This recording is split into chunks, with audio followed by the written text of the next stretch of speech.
मैं एक मामूली औरत हूँ, इतनी मामूली हूँ कि आपकी नज़र भी मुझ पर नहीं पड़ी। लेकिन मैं आपको देख रही हूँ, आप अपनी बीवी के साथ डॉक्टर के यहाँ जा रहे हैं, उसकी कोख में लड़की या लड़का यह जानने के लिए। असल में आप अपनी लड़की की हत्या करना चाहते हैं, कोख में ही। आपको यह ख्याल भी नहीं आ सकता कि जिस सड़क से आप जा रहे हैं उसे मैंने बनाया है।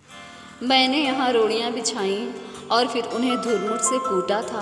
मेरी छोटी बेटी तब यहाँ किनारे पर उगी झाड़ियों में ऊँघती रहती थी। मेरी 3 बेटियाँ हैं। मेरा आदमी कहता था कि अगर बेटा नहीं हुआ तो मुझे छोड़ देगा। उसने कहने के लिए मुझे छोड़ भी दिया, पर अब भी पका पकाया खाने के लिए जब तक आ जाता है, चिकनी चुपड़ी बातें भी करता है। मैं सब समझती हूँ, फिर सोचती हूँ चलो मेरी बेटियों का बाप है। कमाल है, जिन बेटियों से वह छुट्टी चाहता था उन्हीं बेटियों के नाम की थाली में उसे परोस देती हूँ।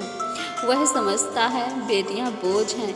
मेरी 3 बेटियाँ सांवली हैं, उनकी काली आँखें हैं बड़ी बड़ी पके जामुन जैसी, और हाथ बड़े फुर्तीले हैं, खूब काम करती हैं। मेरी ही तरह वह तरह तरह के धंधे पीटती हैं, पर फिर भी उनके होने से मुझे बड़ी तसल्ली है। मैं अकेली तो नहीं हूँ ना। तुम समझते हो लड़कियाँ बेकार होती हैं, औरतों के कामों को आप जानते ही नहीं। अरे देखो, मैंने सड़क बनाई, धान की रोपाई की, कपास चुने, कपड़े की फैक्ट्री में रीलिंग की, आलू खोदे, 3 बेटियों को जन्म दिया, पाला पोसा। क्या मैं बेकार हूँ? ये जो तुम चाय पीते हो, इसकी पत्तियाँ भी लड़कियाँ ही चुनती हैं, और क्या क्या नहीं करती। इतने धंधे और औरतें करती हैं कि गिनवाने मुश्किल। और तुम्हारा ये सूटर कोई 1 पाउंड का होगा। 1 पाउंड ऊन इतनी होती है कि दिन रात लगकर 3 दिन में उसका सूटर बनता है, जिसके मुझे 12 रुपये मिलते थे। तब बच्चियाँ छोटी थीं तो सोचती थी कि घर में उनके पास बैठे बैठे बुनाई कर सकती हूँ, लेकिन धंधा बड़े नुकसान का था। फिर ठेकेदार ने मीन मेख निकालनी शुरू की और मुझ पर गलत नज़र डालने लगा, तो मैंने ये धंधा छोड़ दिया। फिर आटे की फैक्ट्री में काम किया, बड़े काम छोड़े और पकड़े 2-4 मुर्गियाँ और बकरियाँ तो खैर पालती ही हूँ। इसी तरह सूखा रूखा चलता है। ये जो तुम्हारी बीवी ने रेशमी साड़ी पहन रखी है, इसके धागे भी औरतें ही तैयार करती हैं। कीड़े पालती हैं, मुश्किल काम है, जांग में घाव हो जाते हैं, धान की रोपाई में भी पैरों में खरवे हो जाते हैं और कमर झुके झुके टूट जाती है। मुझ पर पैसे होते तो अपनी लड़कियों को पढ़ाती लिखाती, उन्हें मास्टरनी बनाती या डॉक्टरनी। तुम खुद पढ़े लिखे हो, पैसे वाले भी दिखते हो, तुम लड़की का गर्व क्यों गिरवाना चाहते हो? तुम समझते हो कि तुम्हारी लड़की कोई काम नहीं कर सकती। अरे आदमी कोई फालतू की चीज़ नहीं, 100 काम हैं उसके करने को।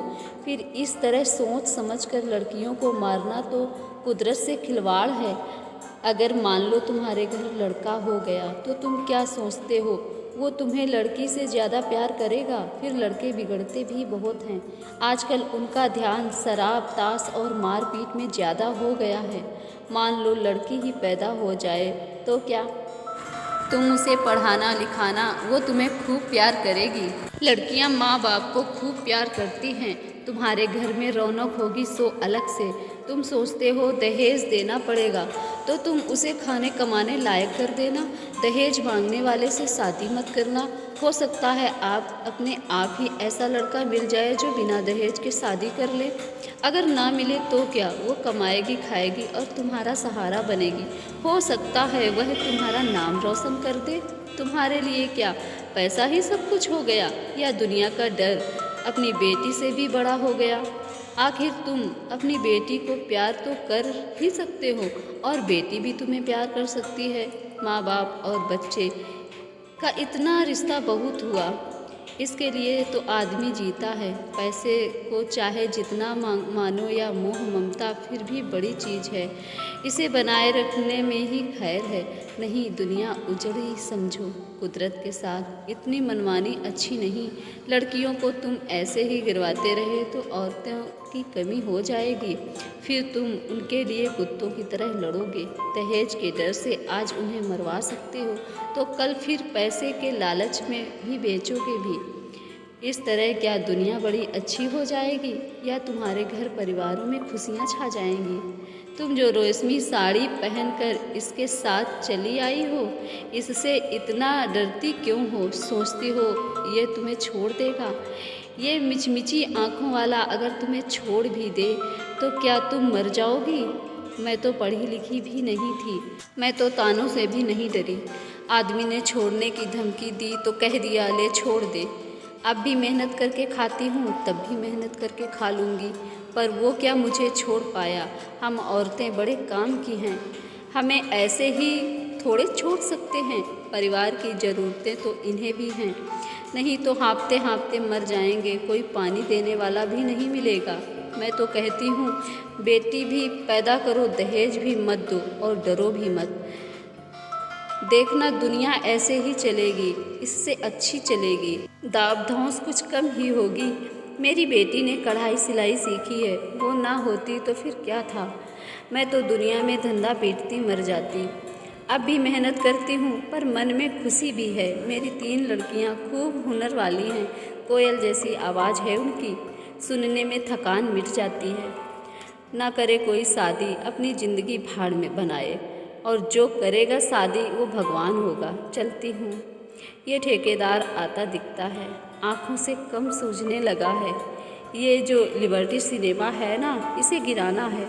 मालिक यहाँ पूरी बाजार भर दुकानें बनवाना चाहता है। यही मलबा ढोने का काम करूँगी। काम तो ठीक है, मैंने बहुत किया है, पर इसके सामने ये डॉक्टर की दुकान है, यहाँ लड़का लड़की टेस्ट होता है। बस इसे देखकर मन में बेचैनी बनी रहती है। घड़ी घड़ी तुम्हारे जैसों की सूरत देखनी पड़ती है, हत्यारों की। बस कहीं और काम मिल जाए तो ये जगह छोड़ दूँगी। देखूँ तब तक तो यही काम करना पड़ेगा। मैं पढ़ी लिखी होती तो ये सब बातें लिख देती, फिर तो तुम भी मेरी बात किताब में पढ़ लेते। पढ़कर तुम भी कहते करतारी देवी बात तो पते की कहती है। दोस्तों, समाज में आज न जाने कितनी लड़कियों को गर्भ में ही मार दिया जाता है, जबकि ऐसा नहीं करना चाहिए। आज बेटियां भी किसी से कम नहीं हैं और वो हर क्षेत्र में आगे हैं। अगर कहानी अच्छी लगी हो तो इसे लाइक कीजिए, शेयर कीजिए और मेरे चैनल को सब्सक्राइब कीजिए। धन्यवाद।